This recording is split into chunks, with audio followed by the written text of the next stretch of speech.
Welcome back to the Unchained Binge podcast, everybody. I'm Kaylee Fretz. We have an extra large crew for you today.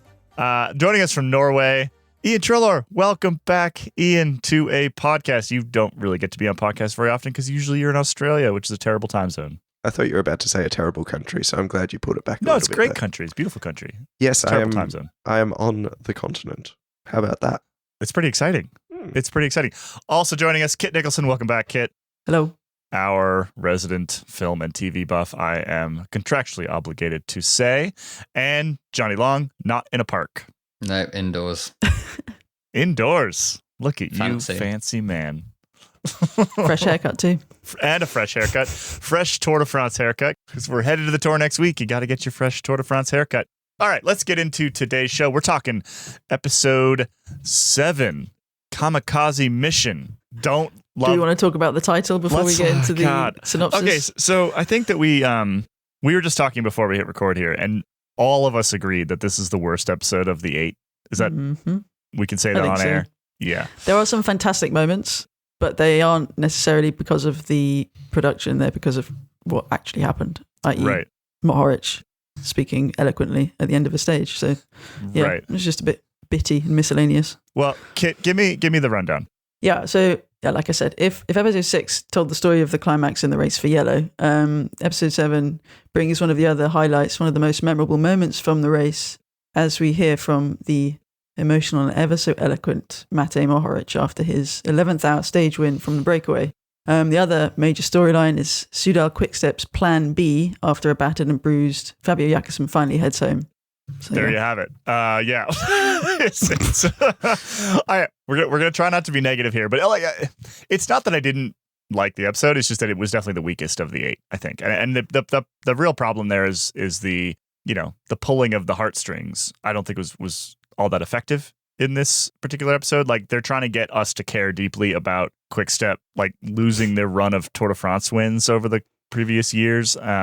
Patrick Lefevre comes across pretty well in the show, but I think we know enough about him that he's not really much of a empathetic character necessarily. Like, I don't really care whether Patrick Lefevre wins bike races or not. And then we have a bit of sort of like Julian Alaphilippe, who's obviously sort of a French favorite and is genuinely a fantastic rider. And like we do love Alaphilippe. I was an all believer back in the day when he was wearing the yellow jersey. But it just doesn't quite. And for me, anyway, it didn't quite work. Let's work our way through it. So there were some high points, like you said, Kit. I think that maybe we start with the Asgreen stage win, and this is kind of a fun one. So I don't know, Johnny, maybe provide a bit of insight into like why this was so impressive. They get at it in the show, but I don't think they fully hammer home like how ridiculous this was. The fact that basically he was able to do what he did. Basically, it was a nailed-on sprint day without any... I'm pretty sure the parkour weren't even that tricky, so that it would cause the sprinters' teams to really have to chase. And you could see it looked mean when the team car are telling Asgreen to basically give up. And what was interesting is that we heard that Asgreen kind of hadn't spoken about this. He was like, I just decided to do it, and you know what? They're not really gonna... It's too late for them to be cross at me. Asgreen didn't bring it up in the clearly fake team meeting that Tom Steels was holding at the start of the episode, explaining that Fabio Jakobsen had gone home. Explaining what they know. I think that's the improvement for the next one. But anyway, yeah, they managed to hold. I'd kind of forgotten that this stage existed, to be honest. I was waiting for Matej Mohoric to beat him in a sprint and then realised that he wasn't in the group. But yeah, basically these days, if I'm trying to do an impression of Ronan, aerodynamics and how fast breakaways are able to go means that it's so much harder for the peloton to catch, because the faster you go, the harder it is for the peloton to go. Oh my god, I'm already got way out my depth. I think I'm half right, but Kaylee, maybe you just take over and be the adult in the room. Basically, like, the faster the breakaway can go, the harder it is to catch them as the peloton, because basically aerodynamics, the amount of power required to overcome wind drag it's cubic. That's above 7. That's way above 7. Sorry. So basically, yes, if the breakaway is going 55 kilometers an hour instead of 50, which means that the peloton has to go 60 to catch them, the amount of power increase from 55 to 60 is way more than the amount of power increase from 50 to 55. That's what I meant. Does that make any sense? Okay. So anyway, the end result is that we've had a lot of breakaway wins in the last couple of years because of, well, one reason is because of the sort of improvements in aerodynamics and all the rest of a lot of the breakaway specialists are really employing. And one of the things that was sort of completely left out of this finale was the fact that they only won, like Kasper Asgreen only won because of a guy on another team. You see it, but they don't talk about it. So Victor Kampenaerts, remember? There was two Lotto guys. And Victor Kampenaerts, who is a well-known breakaway specialist, exceptionally aerodynamic, very narrow handlebars, like does the whole 9 yards, right? He sacrificed himself for the rest of that group because he had a teammate in it, right? And that teammate ended up losing. But the only reason that any of them... Pascal Inkhorn ended up not winning. That was who Kasper Asgreen was sprinting against. He came second. But the only reason that any of them made it to the finish line was because Victor Kampenaerts essentially like pulled a lead out in the finale and kept that gap open. If they had started playing at all, which is generally what happens in these breakaways when you don't have two teammates, it would have ended very differently. So that was just kind of skimmed over.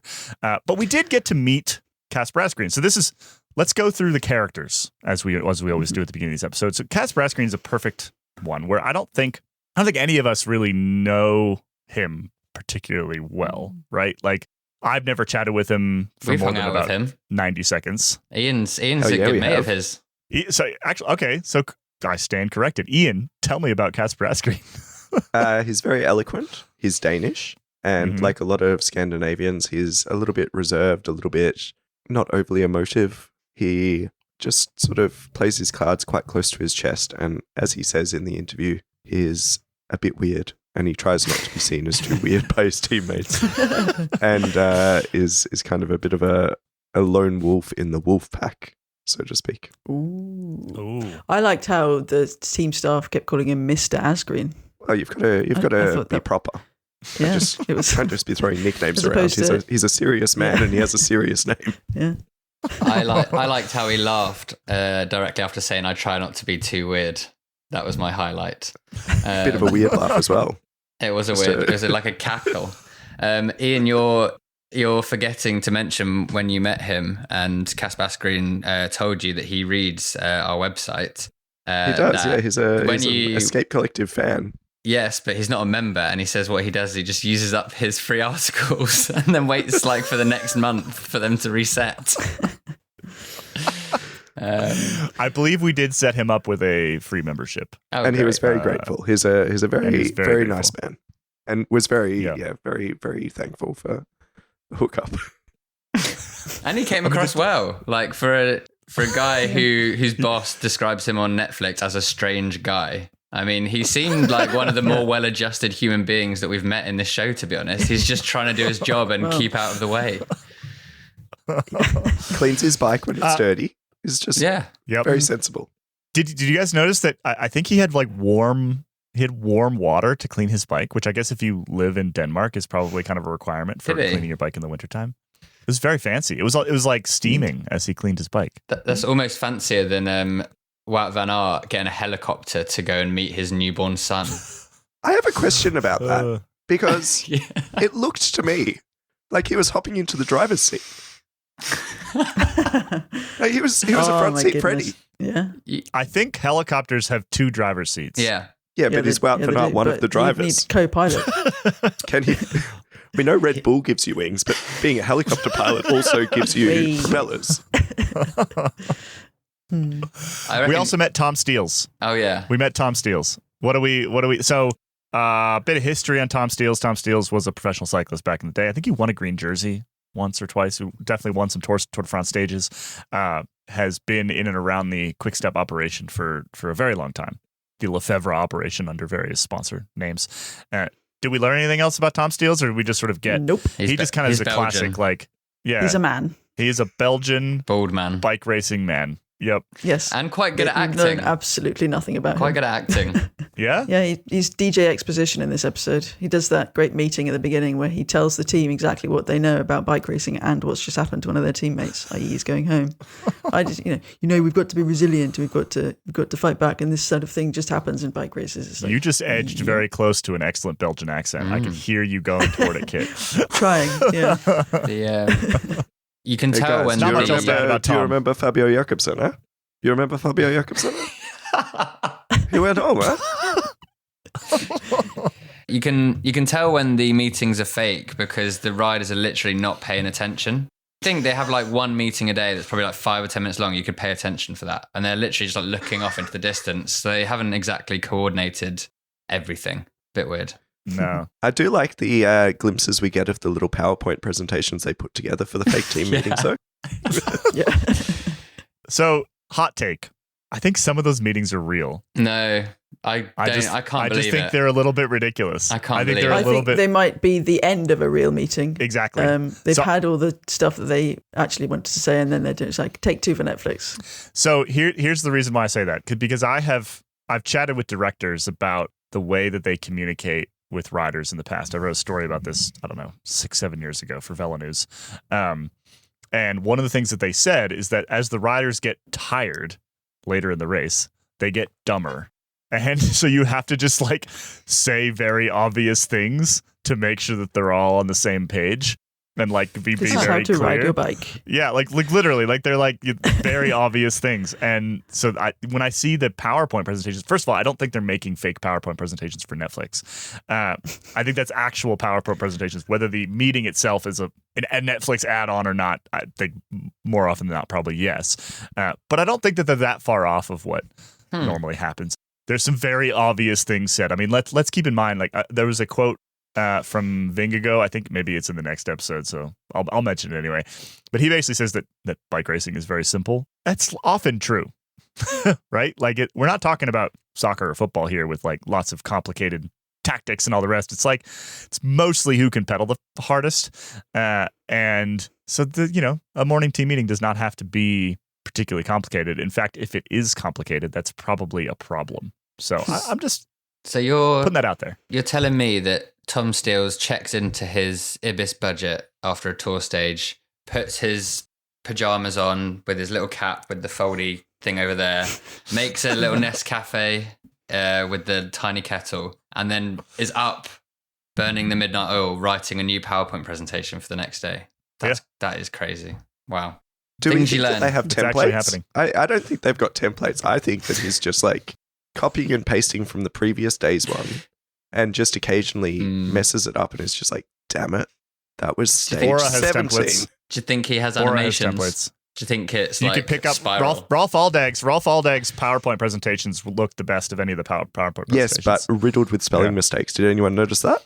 He spelled P-P-I. Yeah. That's Yeah. fun. Pie stop. It said don't You're don't take jumping a ahead, P. but yeah. Sorry.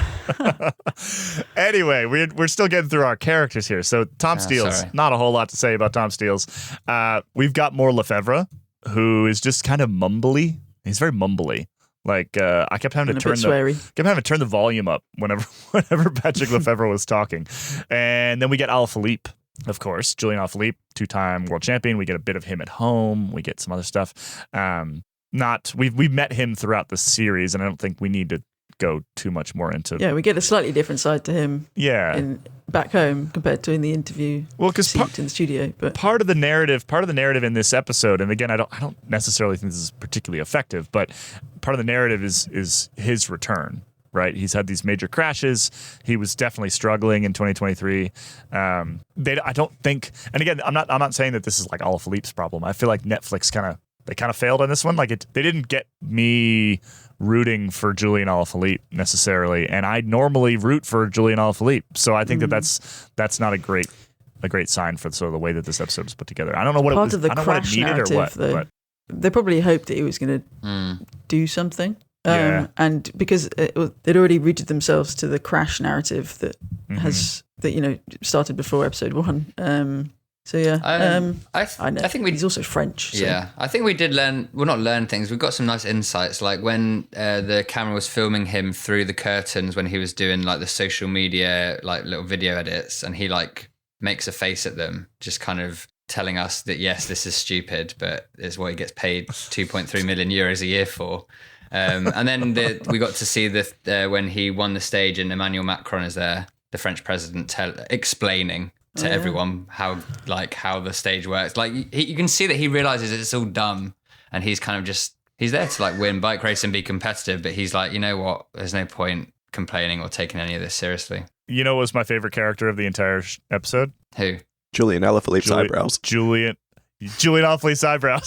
Exactly. It was, so we get the eyebrows when he's with Macron, and then we also get, there was a second eyebrow.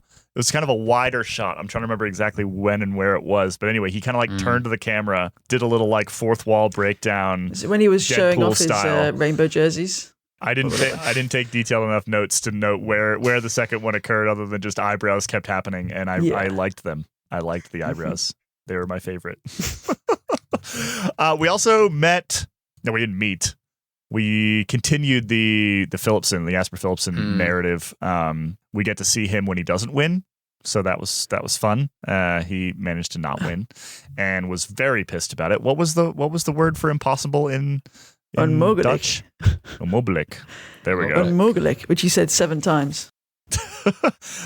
He obviously thought that it was impossible for Casper Asgreen to do what he did, but it's all Campernuts. Yeah, he was the motorbike. Exactly. He keeps saying they must have been behind a motorbike, and they were just behind Victor Campenaerts, which is quite similar. And then we had Mohoric, and I think Mohoric is another character where we like Monte Mohoric. He is very intelligent. He gave one of the best interviews in like the modern history of the tour, right, recently, and I don't necessarily feel like the show was put together to bring that across fully, like much like Alaphilippe. Like I really like Julian Alaphilippe. If I was going to make a list of riders that I'm like sort of a fan of as much as we can be in our particular roles, he would be on that list, right? He's super fun. He's done some incredible things on a bike. He's a great personality. Mohoric is very similar, very different person, but incredible rider and a very intelligent, introspective, curious person, and we really like him. And I don't necessarily feel like that came across all that well in the show. I think part of the problem there is because they had the Pello Bilbao Gino Mader arc a couple of episodes earlier, so the emotional resonance of Mohoric's win couldn't really be gone through again without retreading that same ground. Yeah, true. Whereas in real time, there's enough gap there that we could do that. You said at the start of this episode how often bike racing is just who can like push the pedals the hardest or fastest. But then we did also get a sense in this episode that riders like Asgreen and Mohoric actually feel the race, and that's why they win.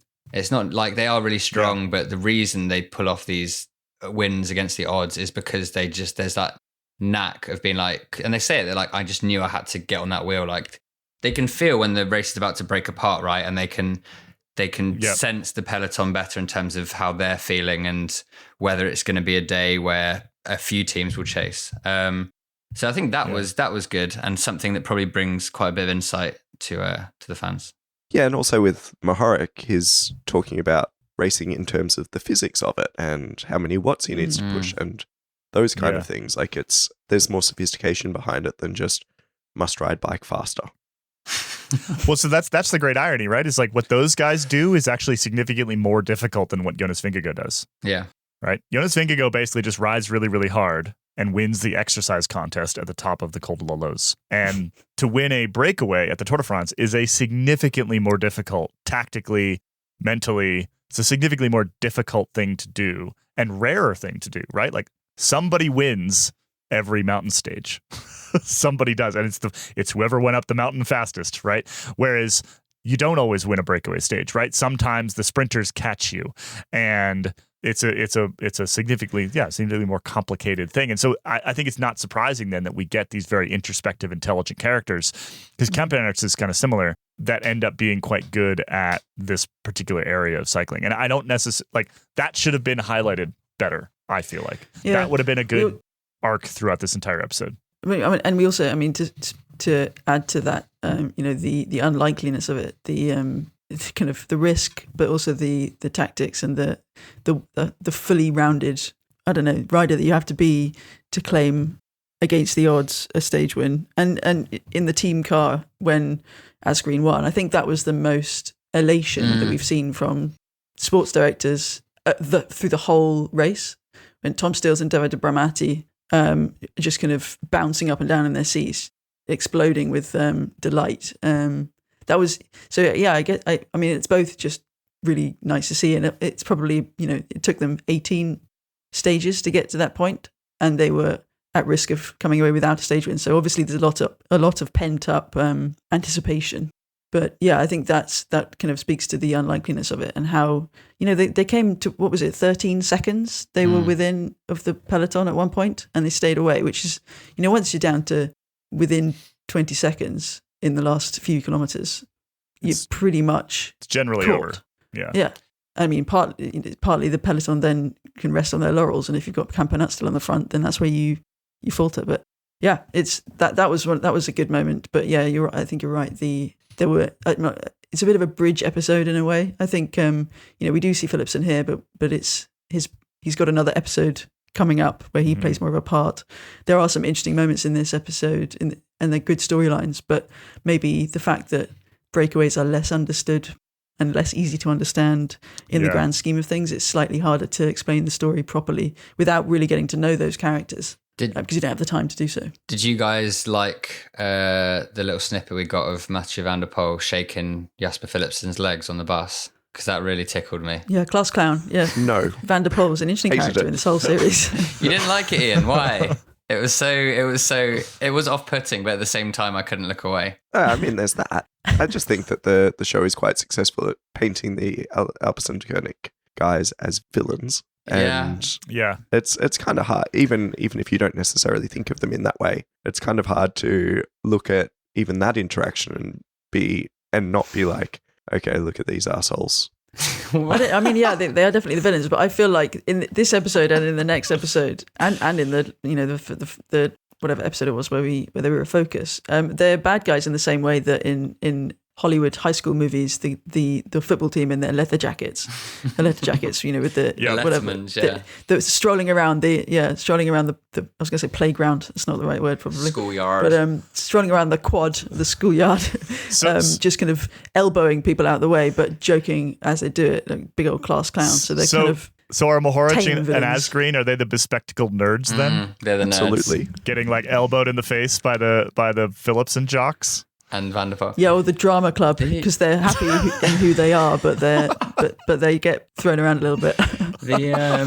They do seem like they're having a lot of fun. They're like the Rudhoff brothers seem a bit like boorish, but like Van der Poel, you can understand why he kind of enjoys being there and playing like second fiddle to Philipsen, because it's like they're winning and it's just fun. Like he's always just beaming in the bus and just like fucking around. It kind of looks he's won like so much. Yeah, and he's won so much, right? And so, like, to show up and actually have a less stressful role at the biggest race this season actually is probably really nice. Yeah, probably really nice. Yeah, I'd never thought I'd come away being like, you know what? If I had to choose a Tour de France bus to be on, Alpecin-Koenig are probably now in my top 5. I never thought that's what I'd come away with. Whoa. Really? I think you might get a beer. Okay, maybe we're let's dive into that. Well, maybe we're jumping ahead to episode 8 too much, but just like they seem a bit more chilled out. Like, okay, other buses, Visma bus seems anti-vibes. No, terrible. Ineos bus, don't even talk to me. Just sad. Okay, am I going to go through most of the buses? Yes, that's what I'm going to do right now. Groupama bus, yes, and we're going to see why in episode 8 because of the way that team is. Bahrain bus, maybe, but maybe not as much as Alpecin. I'm way more likely to get on the Bahrain bus at the end of the show than I would. No, but there's still sinister things going on, and if I say the wrong thing or tweet the wrong thing, then I'm going to be like gaffer taped and chucked underneath in with all the other luggage. Well, do you want me to lie? I mean, there's a lot of buses we don't really get to know in this show, right? I mean, there's most of the teams that we never really get to know in this particular show. Yeah, true. So, like the EF bus is probably relatively fun. No way. We do get a bit of that earlier in the show. It'd be such a nightmare. You'd be like, there'd just be stuff everywhere. It'd be so disorganized while I'm just trying to like find my socks. UAE bus, yes. UAE bus would be fun.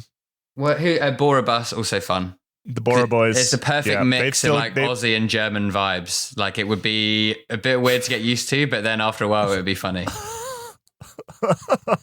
So what's your pick then? Okay, UAE, Groupama, Bora, someone else fourth who I've forgotten, then fifth is Alpecin-de-Konig. I'm leaving that fourth place open, so I've got options. All right. We'll return to this in the next episode, and we'll make our final calls. Okay. Everybody's got to pick a favorite and a least favorite. The bus you want to go on and the bus you don't.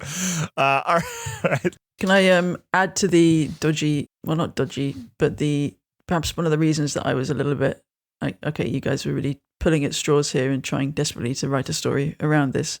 And yes, we know that Alaphilippe had a couple of bad crashes in the 2 years preceding this tour, but the fact that they kept focusing in on the Strade Bianche crash from 2022 when he was in the rainbow jersey, just because the Liège crash had very little footage and it was much worse.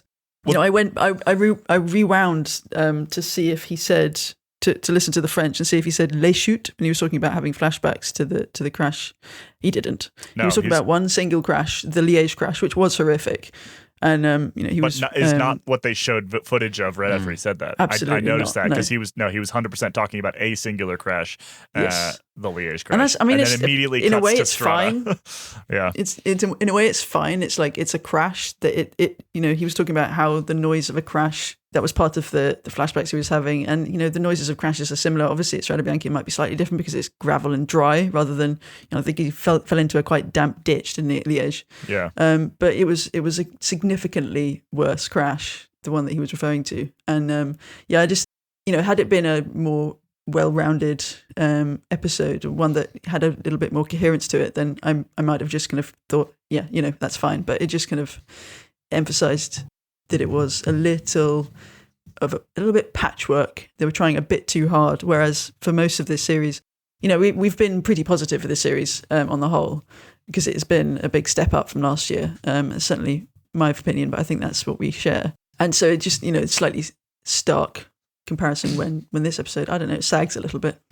I think so. Here's what I think they needed to tell the Alaphilippe story properly. The most, so like they showed World Championship jerseys as a means of kind of setting up where he once was, and then they talk about the crash to show what happened, and then they show where he is now and how he's trying to get back to where he once was, right? So like that's the sort of arc that they're trying to take us on. But the problem is just looking at some World Championships jerseys at his house doesn't really do it for you, right? Like particularly if you're not a cycling fan, like we're even cycling fans, we know how hard that jersey is to win. We know how incredible it was that he won it twice, but it has no emotional pull necessarily. So I think they needed to go grab footage from the 2019 Tour de France that he led for most of the race, that he won a time trial in, which is not something that he is ever supposed to do, right? Well, they had a tiny bit of it, but like not anywhere they near. had Lefebvre, and they had Lefebvre talking over it, and it just which didn't really help the what might have been emotional heft.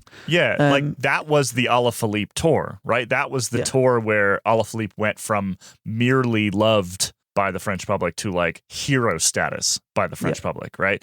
And maybe that's why it wasn't as necessary. Like maybe because the audience for this show is the primary audience is French. Maybe they felt like they didn't need to, that everyone would already know who he was. I mean, they peppered him throughout the show, throughout the various episodes in a way that suggests that they're assuming the audience already knows a fair amount about him. But I'm not sure that's a great assumption. And I think it narrows the effectiveness down to a pretty small group of people that already know who he is. We're not going to talk sort of big picture about whether we think this was effective.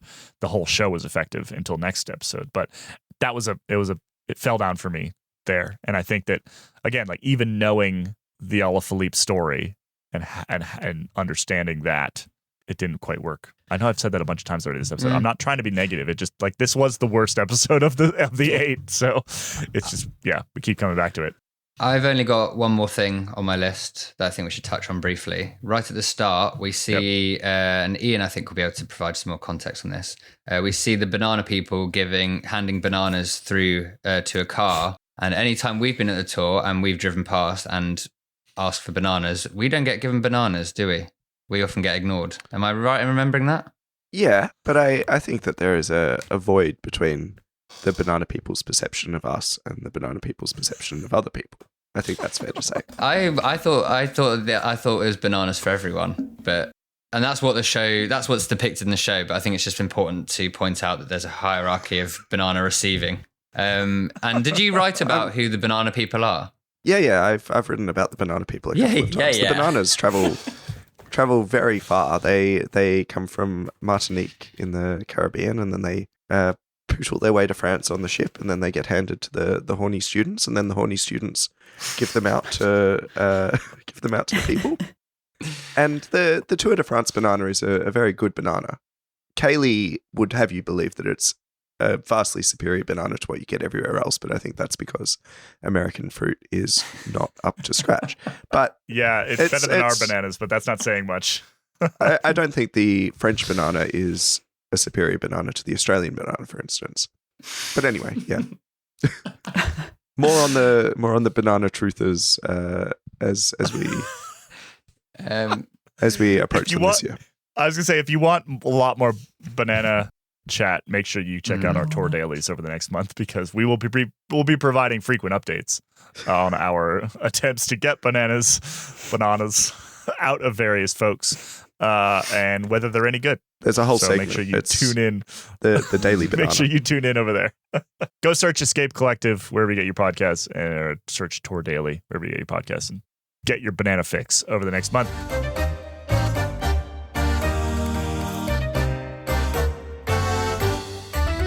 Let's get to our awards.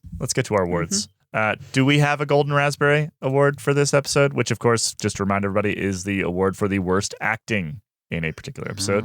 Do we have one? I don't want to give it to Tom Steels because he is trying, and he's also a middle-aged Belgian man, and he shouldn't really be asked to be doing any of this. There wasn't any terrible acting in this one. No, I don't think there was. We don't I have think to. Tom Stills was about the only person who was asked to act. We don't have to have a raspberry. We can go no raspberry this episode. No raspberry. Do we have a melodrama award? Did you have something? Ian? I was just about to say Davide Bramati, not actually Italian. That was really good acting. Wait, where is he from? No, he is Italian. He is Italian. The most he Italian. is messy. Deeply Italian. Yeah. Yeah, that's why I was shocked. He was having loads of fun. Davide Bramati was having a great time. Melodrama award. Do we have anybody? I mean, Asgreen was slightly melodramatic on the bus. I thought at first that he was putting it on when he came second to Mohoric on stage 19, but it was valid. And especially as you said, it's really annoying when you come that close. But that was Patrick Lefevre. I couldn't. Patrick Lefevre eternally melodramatic. I mean, I would give Lefevre the melodrama award, except for the fact that he's probably going to win the Jonathan Vaughters Award today, right? Yeah. Good point. So let's get to that. Can we give one line the melodrama award then? So I'm tired of these shit questions. Yeah, when he spends his whole life answering them. His whole life. Yeah. He always says he's tired of talking about it, then keeps talking about everything. Yeah. Let's do that. All right. So the melodrama award goes to Patrick Lefevre, specifically complaining about the shit questions. Let's get to Smooth Operator, a la Philippe, obviously. Yeah. Right? Easy one. One of my favorite quotes was, it was a kind of fly on the wall from Netflix rather than one of their studio interviews, but when he was asked, how do you beat Jasper Philipsen? And he said, moto. Yeah, he was very chill on this tour, it seemed. He's although just a nice probably guy. Wasn't completely. He's just a nice guy. He seemed like, and a great little exchange with Asgreen. It's like, mate, you can't win 2 days in a row at the tour. And then they both laugh very loudly. He just seemed very like a good presence among that team. I did think that the bit where they talk about how he was beloved by his teammates for some of this is like based on who he is, right, and who he was and how good of a rider he has been in the past. But then when he was doing the disrupting for Asgreen when they were sort of in the run-in, so they kind of explained this in the show, but basically like you try to get yourself into the rotation of the riders that are chasing, and you pull through and you don't like go up and slam on the brakes, right? But you go in, and when it's your turn to pull, you just sort of take a pull that's like 10 or 15% less strong, and it takes the guys behind you a second to get around you again, and it just disrupts the flow of the rotation and your ability to chase a group. And so, given how close it was in the end, you could absolutely say that yes, Victor Kepenars was really the reason why that group made it, but also Julian Alaphilippe was part of that, and the fact that he had sort of put himself in that situation, which is not like the other teams hate you when you're doing that, but he did that for his guys, right? And that really endeared him to the rest of the team and showed good leadership. I thought that was an interesting little bit of the show, something we don't see that much of. The premium award every episode, the most important award, the Jonathan Vaughters Understanding the Assignment Award. Who understood the assignment best in this episode? Well, it's Patrick Lefevre, and it's the assignment for Netflix, but it's also just the assignment for his life. He's always kind of throwing gas under the fire. He's always poking people. He's always poking even his own riders. And it's just his eternal state of being. He always understands the assignment. Stirring the pot. That's an easy one. He's a clear winner. In fact, I think he may be in the running for the whole show.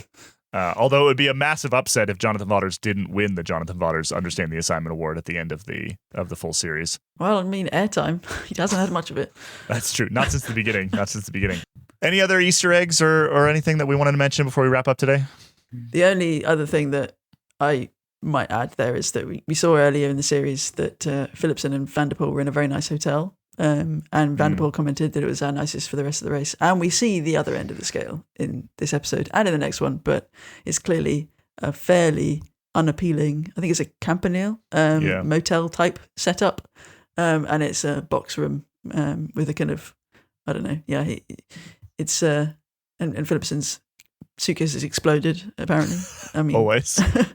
As always. But yeah, so that's just to round out that particular storyline and to prove that, it's not always luxury. The only other... About what most of ours will look like, so I don't feel too bad for him. The only other thing is we hear about the wolf pack and Quick Step and the history of it, and then not Patrick Lefevre's fault necessarily, although you wonder... He says he had not much to do with it, but then the team in the off-season that follows this Tour de France nearly gets taken over by Visma Lease a Bike. That's because Patrick sold most of the team to, I can't remember where, a Czech billionaire, I think. I think he's Czech, who supposedly owns most of the team. And that was a whole bad situation where a bunch of people were going to lose their jobs without much prospect of getting another job because it was late on in the year. Yeah, it kept us busy for a good few weeks. Yeah, but like when Bacala. That's it. But when we hear about like, Bacala? I think Bacala. we keep winning these tour stages, it all means this much. It's like, yeah, but all these people nearly got their jobs sold out from under them. So take what the people in charge say with a pinch of salt sometimes, maybe. Absolutely. Just my thoughts. All right, that's it. Episode 7.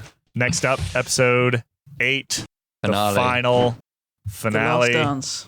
The Last Dance. What's the actual name of this episode? The Last Dance. The Last Dance. Kit, I just thought you were just saying that. There we go. The Last Dance. It's a good one. It's a good one. It has a lot of French in it. It's got a lot of Marc Matteo. It's a good one. And we'll talk not only about that episode, but we'll also sort of wrap the whole series and talk about our thoughts on the whole thing. And children have entered the room. That's all right. Yes. There's children in Ian's room now. They're your children, right, Ian? One that I do not know. I've never seen. Okay. Well, we'll see you. We'll see you next go time. Deal with that. Make sure you head over to escapecollective.com to check out everything else that we do from the Tour de France. Make sure that you are signed up for the Tour Dailies. Go search Tour Daily or Escape Collective wherever you get your podcasts, and you can get those for the whole race. Thanks for listening. We'll be back in a couple days. Bye-bye.